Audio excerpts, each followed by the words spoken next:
Laboratório de Otimização Combinatória. Professor Alexandre Freire. Na aula de hoje falaremos sobre o método de Branch and Bound para resolver programas inteiros. Vocês estão ouvindo aí a música Stairway to Heaven do Led Zeppelin.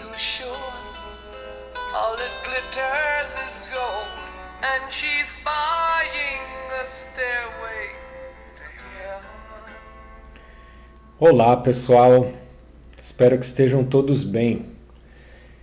Bom, a música de hoje quem escolheu foi um colega de vocês que conseguiu resolver o desafio lá que eu tinha prometido, né, que quem resolvesse o desafio primeiro podia escolher a música de abertura da aula. Então tá aí a promessa cumprida. Só peço desculpas aqui que eu esqueci de perguntar o nome do colega de vocês. Aí agora não tenho, nem sei citar aqui qual é o nome dele. Peço desculpas aí. Bom, vamos lá. Então a gente vai falar hoje de uma forma, né? Uma forma de resolver um programa inteiro, né? Antes da gente falar como resolver um programa inteiro, vamos falar sobre como resolver programas lineares. Tá bom? E assim, eu vou mostrar aqui um método que a gente vai chamar de método gráfico, que é só para vocês terem alguma intuição inicial sobre programação linear, tá bom? É um jeito que a gente faz para visualizar isso graficamente, e aí para ter essa visualização, aí a gente só vai considerar programas lineares de duas variáveis. Tá bom? Ou então se a gente quisesse fazer um desenho tridimensional, aí a gente poderia considerar 3 variáveis. Mas se o programa linear tiver 4 ou mais variáveis, aí representação gráfica, tá bom? Mas a intuição acho que ajuda a gente, tá bom? Depois mais pra frente a gente volta a falar de como resolver programas lineares, digamos de verdade, né? Assim, de uma forma mais genérica, né? Não só uma coisa específica para programas lineares com poucas variáveis, né? Então, vamos lá de novo, voltar para o problema da dieta, porque, enfim, a gente, como eu tinha falado para vocês, no fundo, todo programa linear, ele é digamos, um problema da dieta, né? Certo? Eu tinha dito isso para vocês lá já. Então tá bom, então vamos imaginar agora que a gente só tem 2 alimentos, tá? O feijão e o arroz, tá? E aí eu vou colocar variáveis, em vez de eu usar o índice lá x1, x2, eu vou usar x e y, tá bom? Então o x vai ser as porções de arroz que eu vou colocar no prato e o y as porções de feijão que eu vou colocar no prato, tá bom? Para ficar fácil da gente associar aqui a variável ao eixo, tá bom? Então o eixo do arroz é o eixo x, o eixo do feijão é o eixo y. E infelizmente, né, pessoal, também do jeito que está a inflação de alimentos, acho que isso aqui já é a realidade aí de várias famílias aí, a opção de cardápio aí é bem restrita, né?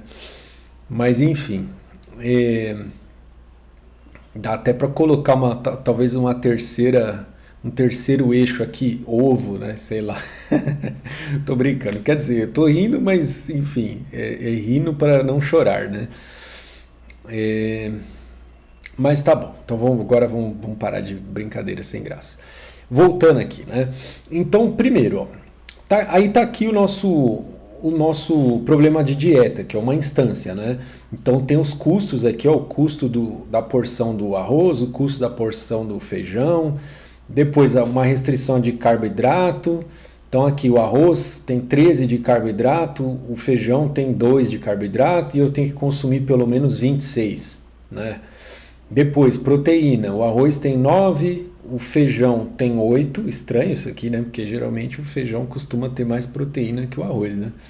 Mas tá bom, não é isso que importa aqui agora. E eu tenho que consumir pelo menos 72. Estranho também que geralmente eu tenho que consumir mais carboidrato do que proteína, né? A não ser que eu esteja fazendo uma dieta low carb, né? Sei lá. Mas enfim, então os dados aqui não estão batendo muito com a realidade. Ferro, eu tenho que consumir pelo menos 15, o arroz tem 1, o feijão tem 3, beleza? E tenho aqui as restrições de não negatividade, tá bom? Então, olhando isso graficamente, vamos desenhar primeiro as restrições de não negatividade, né? Que são as mais fáceis de olhar. Então, a não negatividade são essas duas restrições aqui, ó, essa aqui do x maior ou igual a zero. A setinha aqui está indicando o lado da restrição, que a restrição ela é assim, né? Ela vai ser uma reta, porque lembra que as restrições são lineares, né? Então ela vai ser uma reta, aí de um lado, os pontos que estão de um lado da reta são os que satisfazem a inequação. Os que estão do outro lado da reta são os que não satisfazem a inequação. Eu estou falando aqui, é tudo coisa meio básica de matemática, mas não custa nada a gente falar, né? Tá bom? E os pontos que satisfazem com igualdade são os que estão em cima da reta, tá bom? Então essa setinha aqui está indicando qual é o lado da reta que estão os pontos que satisfazem aquela inequação, tá bom? Então maior ou igual os pontos aqui de cima do eixo x e o maior ou igual y os que estão à direita do y. Ou seja, né, a região dos pontos viáveis é essa parte amarelinha aqui. Tá bom? Eu estou desenhando só até o 15, tá? Mas é claro que isso vai até o infinito, né? Porque não tem o x, não tem nenhum tipo x menor ou igual a alguma coisa, e nem para o y. Então imagina que isso vai para o infinito aqui, tanto para cima quanto para a direita, tá bom? Beleza. Agora vamos desenhar a restrição do carboidrato, né? Então aqui, ó, de novo, coisinha básica aqui de matemática. Como que eu desenho a reta, né? É um truque aí que eu posso fazer. Eu posso zerar uma variável, então vamos zerar o y aqui. Então, quando o y é zero, quanto que tem que valer o x para isso aqui bater com igualdade? Né? Para bater com igual, porque eu vou desenhar a reta, tá? Então, a reta, lembra que os pontos que estão na reta são os que satisfazem com igualdade, né? Então, se isso aqui fosse uma igualdade, aí eu zerando o y, quanto que teria que ser o x? Né? Teria que ser 2. Certo? Então, quando o y é zero, o x tem que ser 2. Ó. Então, é esse ponto aqui de baixo. Agora, se eu zerar o x, quanto que vai ter que ser o y? 13, né? 2 vezes 13, 26. Então, quando o x for zero, o y tem que ser o 13. Então, é esse ponto aqui de cima. Tendo 2 pontos, aí eu pego minha régua lá e passo aqui, né? A régua ligando os 2 pontos. Beleza? É claro que assim, essa reta, ela cruza o eixo x aqui para baixo e o eixo y aqui para a esquerda, tá? Mas, como já tem as restrições de não negatividade, e aí a gente sabe que a região viável está nesse quadrante aqui, né?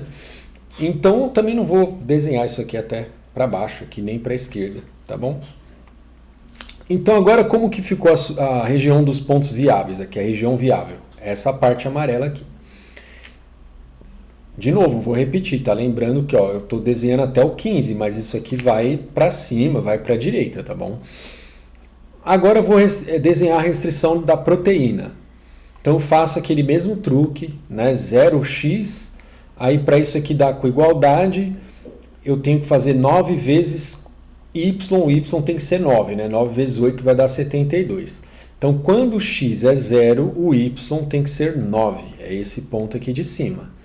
Agora faço o contrário, 0 o y, e aí quanto que tem que ser o x para isso aqui bater com igualdade? Agora tem que ser 8, certo? Que aí 9 vezes 8 vai dar 72. Então, quando o y está zerado, né? O y está zerado, o x tem que ser 8. Então, é esse ponto aqui. O que eu faço? Pego a minha régua, passo aqui, encontrei essa reta aqui, certo? Aí a setinha está me indicando ao lado que estão os pontos que satisfazem essa inequação, né? Então agora diminuiu aqui a região dos pontos viáveis, certo? Agora por último vou desenhar a restrição do ferro, que é essa aqui. Aí eu vou deixar para vocês conferirem aí, tá? Ver se está tudo certinho aí. se tiver tudo certinho, vai ser essa reta aqui. Também a setinha também está aqui para cima, porque ela poderia estar para baixo, tá? Aí você só tem que, você vai ter que olhar aí, tá? Você pega um ponto, pode pegar um ponto qualquer aqui. Se ele satisfaz a inequação, então a setinha está desse lado. Se ele não satisfaz, é porque a setinha estava para o outro lado, tá? Então, quando você for desenhar, você não sabe, né? Você desenhou a reta, você não sabe qual dos lados dela que é a região viável. Então, você vai... Um jeito de você descobrir isso é pegar um ponto qualquer, né? Sei lá, vou fazer aqui, vou pegar o ponto 8, 8, vai, 8, 8.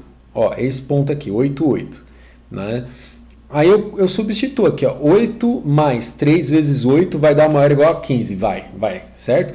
Então, ou seja, o ponto 8, 8 ele satisfaz essa inequação. Então, o lado que tem que estar a setinha é esse lado aqui, tá do lado certo, tá bom? Se isso fosse inviável é porque a setinha ela estava para o outro lado, tá bom? Então quando você for desenhar, você, né, a princípio você não sabe para qual lado que vai estar a setinha. Então o que você faz? Você pega um ponto aqui qualquer, que está de um lado aqui da reta e vê se esse ponto é viável. Se ele for viável, beleza, aí você descobriu o lado. Se ele não for viável, você descobriu também o outro lado, né? Beleza, região viável, essa daqui. Função objetivo agora. O que a gente vai fazer? A gente vai chutar um valor para a função objetivo, tá bom? Então imagina aqui, ó, vou chutar um valor 180, tá? Aí eu tenho que chutar um valor dentro da região viável, tá? Eu quero que a função objetivo ela cruze aqui a região viável, tá bom? Então se você chutar um valor, essa reta cair lá fora aqui da região viável, chuta outro valor. Então chuta algum valor que faça com que a tua reta caia. Na verdade, nem precisa, vai, mas... Porque vocês vão entender daqui a pouco o porquê que nem precisa, tá?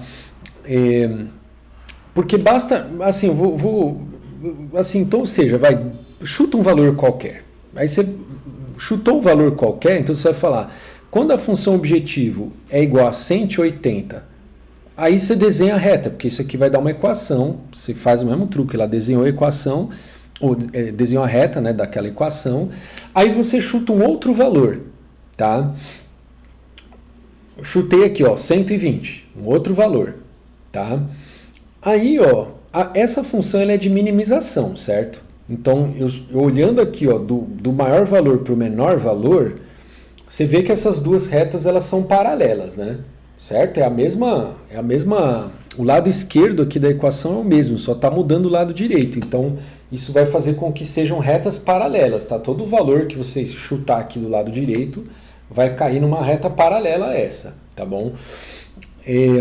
Mas o que a gente quer ver aqui, ó? A gente quer ver qual é a direção da função objetivo. A gente quer, na verdade, assim, a gente quer ver qual é a função objetivo, né? Então, qual é a reta que, né? Não é bem, assim, a gente quer ver a cara da função objetivo. Então, quer ver para onde que ela está indo, tá? Então, assim, ó, ela tem essa cara aqui, ó. Então, olhando no valor 180, ela é essa reta, o 120 é essa, portanto, qual é a direção da função objetivo? É a direção perpendicular a essa reta, né? Nesse sentido aqui, ó, para a esquerda dessa reta, tá bom? Como que eu descobri que a direção é essa?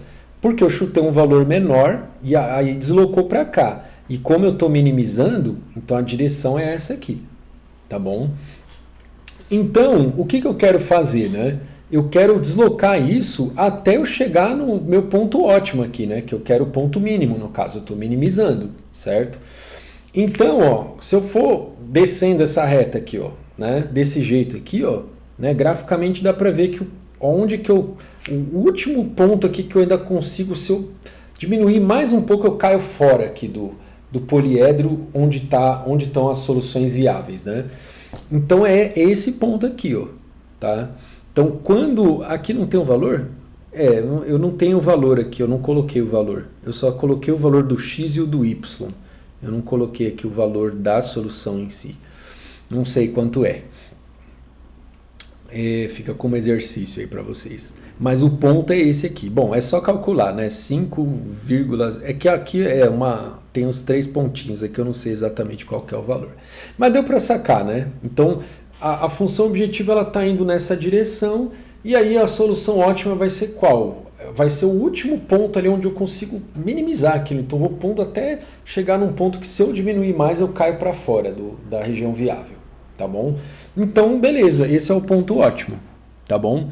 Aí é claro que aqui nesse caso eu estou falando a solução ótima porque ela é única, né? Ela é esse vértice aqui.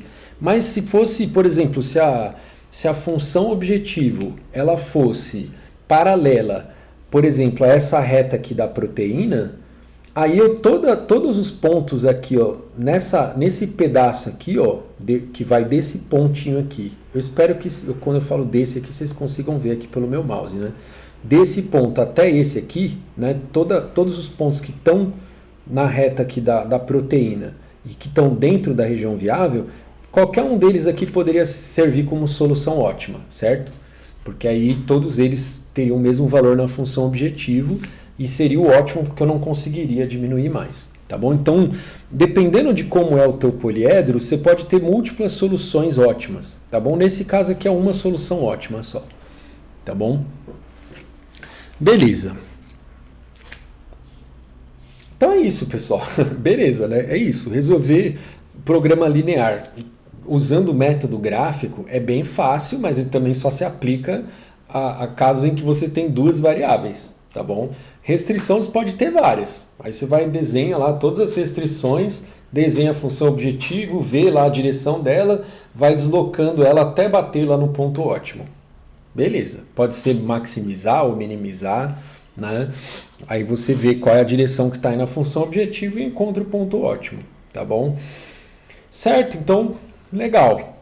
Se você quiser tentar fazer isso em 3 dimensões também, maravilha, né? Aí cada função... eu não vou nem falar, vocês já conseguem visualizar isso, né? Enfim, vai ser algo em 3 dimensões, tá bom? Agora vamos falar de métodos para resolver programas lineares inteiros, tá bom? Então, programas inteiros. Aí é claro que assim, tá? De novo, acho que eu já falei isso para vocês, né? Depois, mais para frente, eu comento com vocês como resolver programas lineares, olhando agora de forma mais genérica. Meu cachorro já tá querendo comer meu chinelo aqui. Já estragou um chinelo meu. Agora quer estragar outro. Já não basta os prejuízos. Como se já não bastasse os prejuízos que um cachorro dá normalmente sem estragar nada, ele ainda quer estragar minhas coisas. Deixa eu dar um bico na minha água aqui. Então depois a gente vê como resolver programa linear, programas lineares de verdade, né? Não esses programinhas lineares pequenininhos assim. Mas isso fica para outra aula. Agora vamos falar de como resolver programas inteiros, tá? Então, ó, programação linear versus programação inteira. O que acontece? Então aqui, ó, tem um programa linear, tá? Tem as restrições dele aqui, de novo, em 2 dimensões, né? Tem as restrições, a região viável. Aí, quando a gente fala do programa inteiro, são os pontos inteiros que estão dentro da região viável, tá? Então os pontos inteiros são esses aqui que eu pintei de vermelho, tá bom? Aí aqui é a função objetivo, tá? Então esse aqui é o ótimo do programa linear, tá bom? Só que esse ponto aqui, o ótimo do programa linear, ele não é um ponto inteiro, certo? Não, certo? Ele não tá aqui, aqui, ó, os inteiros estão aqui, eu não coloquei número, tá? Mas imagina que aqui é 1, 2, 3 aqui, né? Então ele tá perto desse ponto inteiro aqui, que seria o 3, 3, né? Mas ele não é inteiro, certo? Aí, ó, esse carinha aqui do meio seria ele é, né, o fecho convexo dos pontos inteiros, tá bom? Fecho convexo, ó, agora eu tô falando, não é para assustar ninguém. Quando eu for começar a falar mais de combinatória poliédrica, aí a gente fala um pouco mais tecnicamente dessas coisas, mas eu vou introduzir alguns termos só para vocês já irem, digamos, amaciando o ouvido, né? Então, o que é o fecho convexo, para quem não sabe ainda, né? Olhando aqui em 2 dimensões, né? É assim, imagina que isso aqui fossem pregos, tá? Então, bati um prego aqui, bati outro aqui, bati outro aqui, bati outro aqui, bati outro aqui. Aí eu quero pegar um elástico, né? Abrir esse elástico e fazer de forma com que ele envolva todos esses pregos, tá? Então ele tem que pegar todos, né? Envolver, tá? Não é tipo passar o elástico em todos os pregos. Eu quero abrir por fora assim de todos os pregos e a hora que eu soltar o elástico, como que o elástico vai ficar, né? Ele vai pegar aqui nos pregos de fora, vamos dizer assim, né? Os pregos de dentro aqui o elástico não vai pegar, tá bom? E aí isso aqui é o que a gente chama de fecho convexo, tá? São esses pontos aqui que o elástico vai pegar, tá bom? É claro que tem uma definição mais formal do que essa que eu estou falando, mas acredito que a intuição dá para sacar qual que é, né? Então esse aqui é o fecho convexo dos pontos inteiros, tá? Então, se aí assim a teoria nos diz, né, que se a gente tivesse um modelo que fosse justamente o fecho convexo dos pontos inteiros, aí eu resolveria a programação linear, ela ia me dar um ponto ótimo desse poliedro aqui pequenininho do meio, ela ia me dar um ponto inteiro como resposta. Porque, né, o meu programa linear iria ser justamente o fecho convexo dos pontos inteiros, né? Só que no geral não é isso que acontece, tá? A gente nunca consegue um poliedro assim que pega direitinho o fecho convexo dos pontos inteiros. O normal de acontecer é isso aqui, tá? Eu tenho uma formulação, né, que é o meu programa linear, né? E aí, quando eu resolvo o programa linear, ele vai encontrar uma solução fracionária e não uma solução inteira, tá? Então, no caso lá, vamos supor o problema da dieta. Imagina que eu quisesse resolver o problema da dieta com solução inteira, né? Falou, só quero encontrar a solução inteira. Não ia bastar eu pegar aquela formulação, né? Aqui, ó, deixa eu voltar aqui, ó, né? Não ia bastar eu pegar essa formulação aqui, ó, e resolver a relaxação linear que a gente chama, né? A relaxação linear seria assim: se o x, eu queria que ele fosse inteiro, mas aí eu falo, não, eu vou resolver o programa linear, então eu vou tirar a restrição de integralidade, tá? Então tirar a restrição de integralidade aí seria a relaxação linear. Então não basta eu resolver a relaxação linear que ela magicamente vai me dar uma solução inteira, tá? Não é isso que vai acontecer. No geral, quando eu resolvo a relaxação linear, eu vou encontrar uma solução fracionária, tá bom? Então, para resolver o programa inteiro, eu tenho que ter um método para fazer isso. Programação linear não vai fazer isso para mim. Ela só faria isso para mim se eu conseguisse ter um modelo aqui, ó, perfeito igual esse aqui, que fosse justamente o fecho convexo dos pontos inteiros. Aí bastaria eu resolver o programa linear, que iria me dar uma solução inteira, tá? Mas esquece, tá, pessoal? Isso não acontece na prática. Isso acontece, na verdade, em alguns problemas, que são poucos os casos. Não é nem que são poucos, mas assim, isso acontece em casos em que os problemas são fáceis de resolver. Então são problemas que têm algoritmos polinomiais, né? Então problemas que você não precisa de programação de programação inteira para resolver. Você tem algoritmos lá que resolvem já de forma eficiente, tá bom? Então, agora, o que a gente quer resolver com programação inteira são problemas difíceis, são problemas que não tem algoritmo para resolver, não tem algoritmo eficiente, né, para resolver. Então, nesses casos, eu estou falando aqui um monte de coisa que, assim, pessoal, a teoria que eu não vou dar para vocês aqui nesse curso, tá? Porque, enfim, esse curso é um curso um pouco teórico, um pouco prático, então não dá para dar toda a teoria. Mas na teoria dá para demonstrar todas essas coisas que eu estou falando aqui, tá bom? Então, ou seja, se você tivesse aí o que a teoria diz nesse caso, né? Que assim, para problemas difíceis você não vai ter esse fecho convexo aqui, você não consegue encontrar, não é, sabe? Mais ou menos isso.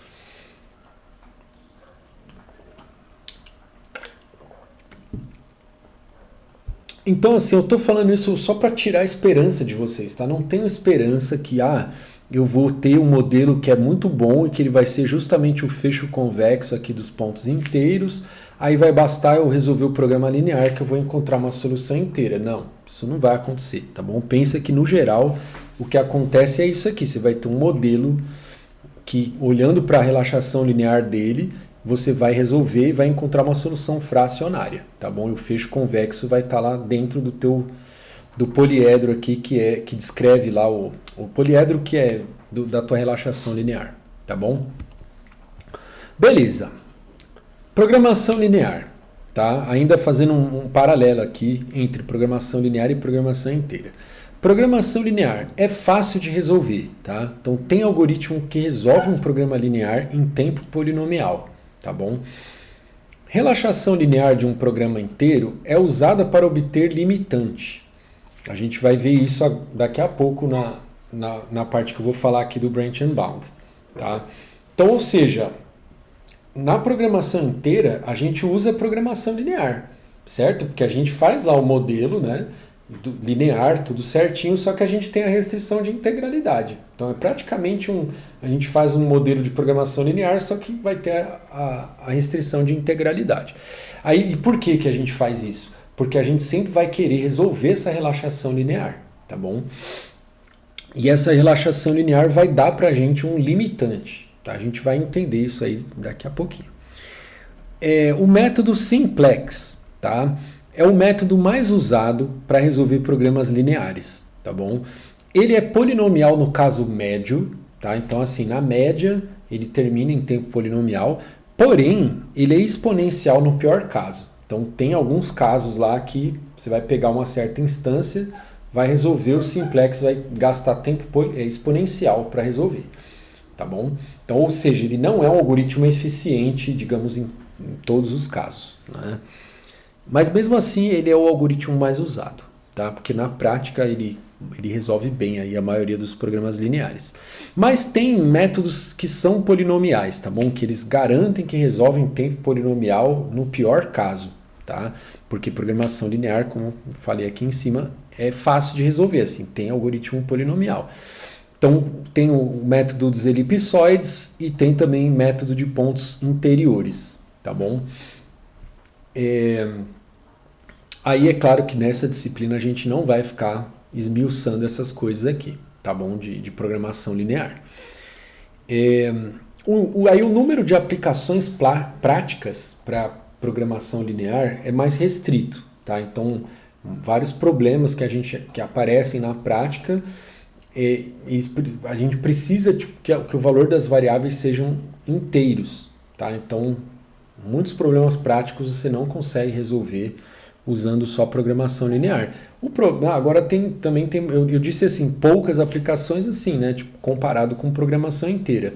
Mas é claro que tem várias aplicações que você consegue resolver só com programação linear, tá bom? Agora, programação linear inteira é difícil de resolver, tá? NP difícil, não tem, e digamos entre aspas, aí não terá algoritmo polinomial, tá bom? A gente não tem esperança de que exista um algoritmo eficiente para resolver programas inteiros de forma geral, né? Pensando no caso geral.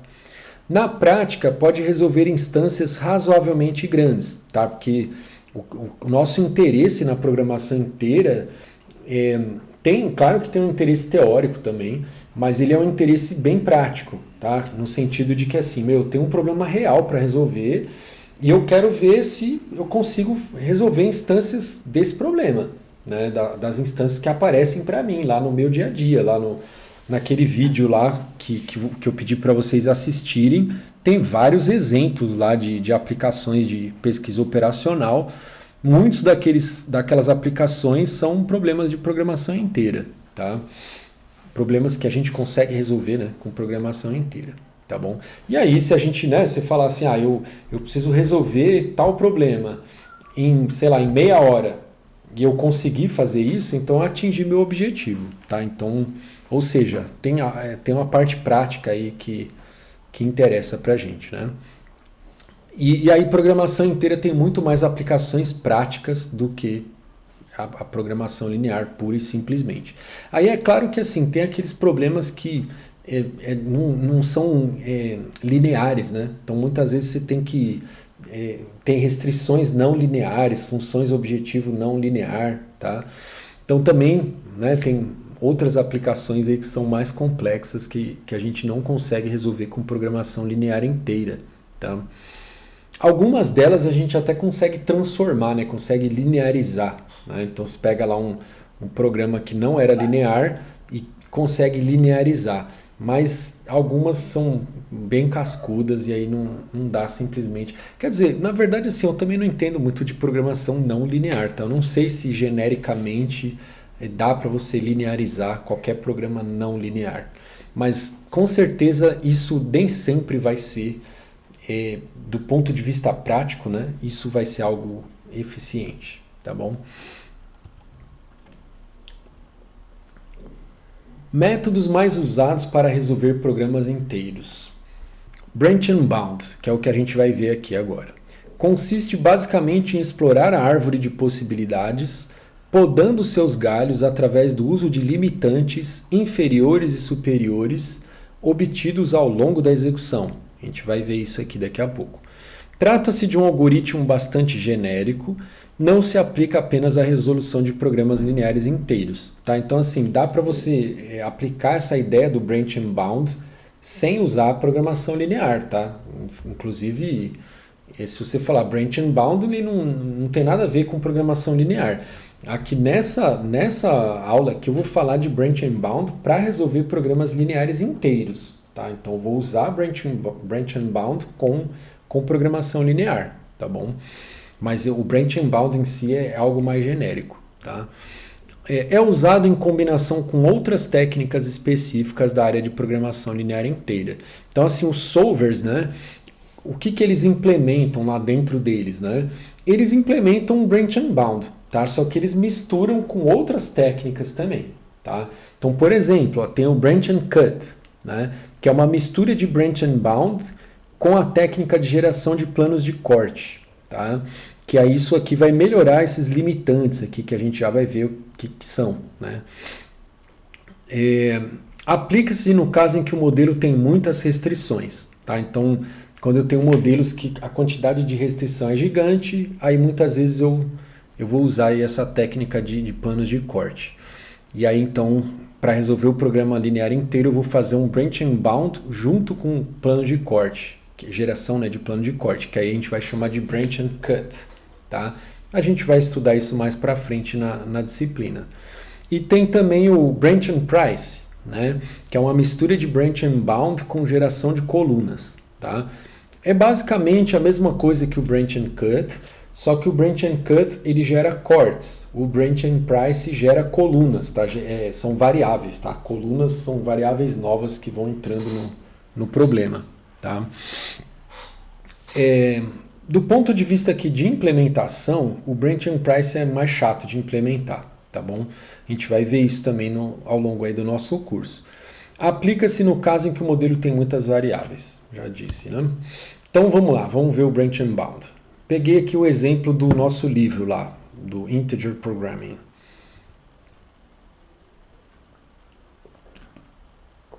Então imagina que eu tenho esse programa inteiro aí, ó, tá? Quero maximizar essa função objetivo, tenho essas duas restrições, os x's aí tem uma restrição de não negatividade, só que agora eu quero valores inteiros, tá bom? Quero resolver isso com valores inteiros. Bom, primeira coisa, eu quero encontrar um limitante inferior, tá? Limitante inferior é assim... Quanto que é o ótimo? Pelo menos, assim, eu quero dar um limite inferior para o valor ótimo. Tá? Então, eu não sei qual que é o ótimo dessa função objetiva, aqui, desse programa inteiro. Né? Mas eu poderia ter um limitante inferior. Falar, ó, isso aí é pelo menos 10 ou pelo menos 20. Tem que ter algum limitante inferior. Tá? Como obter esse limitante inferior? Através de alguma heurística. Tá? Então, assim, primeiro, eu posso simplesmente falar, ó, é menos infinito. Né? Então, se eu quero maximizar um limitante inferior, menos infinito. Né? É muito ruim esse limitante inferior. Aí eu estou falando disso porque a descrição do algoritmo do branch and bound aqui para resolver programas inteiros, da forma como ele está descrito aqui no livro, ele começa esse limitante inferior com menos infinito. Tá bom? Isso simplesmente porque no livro eles não quiseram entrar nos méritos desse negócio de heurística que eu estou falando, que eu vou falar para vocês aqui agora. tá bom? Porque acho que o livro ele tem um interesse mais teórico, tá? Aqui na minha aula eu quero dar uma ênfase mais prática também. Então, por isso que eu já estou colocando aqui alguns elementos que tem mais a ver com a prática do que com a teoria. Então, na teoria, basta que eu tenha um limitante válido, tá? E menos infinito é válido, tá bom? Então, lá no livro, é isso que a gente vai ver lá. Um limitante melhor do que menos infinito é zero, né? Porque eu estou vendo aqui que os x's eles têm que ser maior ou igual a zero, e eu estou vendo que os coeficientes aqui são positivos, né? Então, isso aqui com certeza vai ser maior ou igual a zero, né? Então, dá para olhar, né? É um limitante melhor. Né? A qualidade do limitante é assim, quanto mais próximo do ótimo ele tiver, melhor. Né? Então o zero é melhor do que menos infinito. Bom, mas dá para encontrar outros limitantes. Ó. Se eu colocar 1 no x1 e 0 no x2, eu satisfaço aqui as restrições? Vamos ver. Ó. 1 aqui vai dar menos 1 com 0 aqui. Então esse lado esquerdo vai dar menos 1. Menos 1 é menor ou igual a 2. Então essa restrição está satisfeita. Desse lado aqui, ó, 1 vezes 8 dá 8, mais 0 vezes 2, então esse lado esquerdo deu 8. 8 é menor ou igual a 17. Então, essa solução é viável, certo? Aí, qual o valor dela na função objetivo? É 1 vezes 5,5, certo? E 0 vezes 2,1. Então, 5,5, limitante melhor. Dá para aumentar ainda, ó. Se eu colocar 2 aqui no x1, né? Aí vai ficar 2 vezes 8, vai dar 16, ainda é menor ou igual a 17. Aqui o x2 está zerado, né? E aqui, menos 2 é menor ou igual a 2. Então, também está satisfeito. Agora foi para 2 vezes 5,5. Então, 11. Limitante melhor. Tá bom? Então, vou parar por aqui. Vou começar o meu algoritmo. O primeiro passo do algoritmo é encontre um limitante inferior. Tá bom? Então, encontrei. 11 é o meu limitante inferior. Tá bom? Beleza. Aí, outro detalhe, tá, pessoal? Aqui a descrição é para um problema de maximização. É claro que esse mesmo algoritmo você pode usar para resolver um problema de minimização. Só que aí você vai ter que, né, em vez de achar um limitante inferior, você vai ter que achar um limitante superior. Né? Aí, tipo, em vez de menos infinito, você poderia pôr mais infinito. Então, né, você vai ter que fazer algumas adaptações, mas essencialmente o algoritmo é o mesmo, tá bom? Aí, ó, desenhei aqui o programa linear, tá? Os pontinhos azuis aqui são as soluções inteiras, né? A região amarela aqui é a região das soluções viáveis, tá bom? E eu tenho esse meu lower bound aqui, ó, o limitante inferior de 11, que eu encontrei lá no começo. Primeira coisa, ó, função objetivo, né? Ó, desenhei, ó, qual a direção que ela está indo, né? Está indo nessa direção aqui, ó. Então eu estou usando aquele método gráfico lá, né? Então fui até encontrar o ponto ótimo. Qual o ponto ótimo? O x1 é 1.3, o x2 é 3.3, o x1 é... Ah, tá. Isso, né? Então o x1 é o eixo horizontal, tá? E o x2 é o eixo vertical, beleza? Então esse ponto aqui, ó, é o 3.3 do x2 e o 1.3 do x1, beleza? E aí qual o valor da função objetivo para esse ponto? 14.08, beleza? Bom, solução fracionária, certo? O valor do x1 é fracionário, o valor do x2 é fracionário, solução fracionária, né? O que eu faço? Então, de novo, tá? Só para vocês se acostumarem com o nome. O que eu resolvi aqui primeiro? A relaxação linear, tá? O que é a relaxação linear? É tirar a restrição de integralidade. E aí resolve o problema linear, tá bom?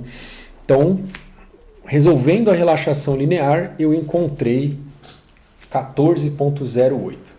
Bom, para que serve a solução da relaxação linear? Para eu calcular limitante superior, aqui no caso de problemas de maximização. Né? Por que é um limitante superior? Né? Limitante superior está dizendo para mim, ó, o ótimo é no máximo 14.08. Mais do que isso não é, tá? Um limitante superior. Tá? Graficamente é fácil de ver isso, né? Ó, a função objetivo está nessa direção aqui. Ó. Todas as outras soluções viáveis elas vão estar aqui, ó, né? Se você pegar e colocar, deslocar, né, a função objetivo para qualquer outro ponto dentro dessa região viável, você vai ver que o valor é menor ou igual a 14,08, tá bom? Vai ser alguma reta paralela a essa aqui para cá, deslocada para trás aqui, ó. Tá? Então o valor da função objetivo vai ser daí para baixo, tá bom? Então graficamente é fácil de ver isso. Olhando aqui só para um outro argumento que eu posso dar, sem fazer a interpretação gráfica, que é o seguinte: quando eu tirei a solução de integralidade, o que eu fiz? Eu aumentei o número de soluções viáveis, né? Porque antes, quais eram as soluções viáveis? As que satisfazem essas inequações, só que com valores inteiros aqui no x1 e no x2. Quando eu tiro a restrição de integralidade, todas as soluções que antes eram viáveis, elas continuam viáveis agora. Só que agora eu aumentei o número de soluções viáveis, porque agora eu estou deixando os pontos fracionários também serem viáveis, tá bom? Então qualquer ponto que satisfaça as duas inequações, sendo ele fracionário inteiro, para mim é viável. Então eu aumentei o número de soluções viáveis, tá bom? E aí, como eu quero encontrar o máximo, o fato de eu colocar mais soluções lá não vai piorar o valor da função objetivo, o valor ótimo. Não vai piorar, eu estou dando mais opções, entendeu? Então nessa de eu dar mais opções, pode ser que eu encontre uma solução que seja maior do que o ótimo do inteiro, mas não menor. Porque, né, assim, se o seu, vou voltar para o argumento gráfico aqui, ó. Se você for ver, ó, o ponto inteiro ótimo é esse aqui, né? Tá na cara já qual que é, né? É o 1, 3, né? 1, 3. Aqui, ó, esse ponto, ele continua sendo viável na relaxação linear, né? Então, o ponto ótimo inteiro, ele continua sendo viável na relaxação linear. Então, sabe, não tem por que eu relaxar a restrição de integralidade e obter alguma coisa pior do que eu já conseguia considerando só os inteiros, tá bom?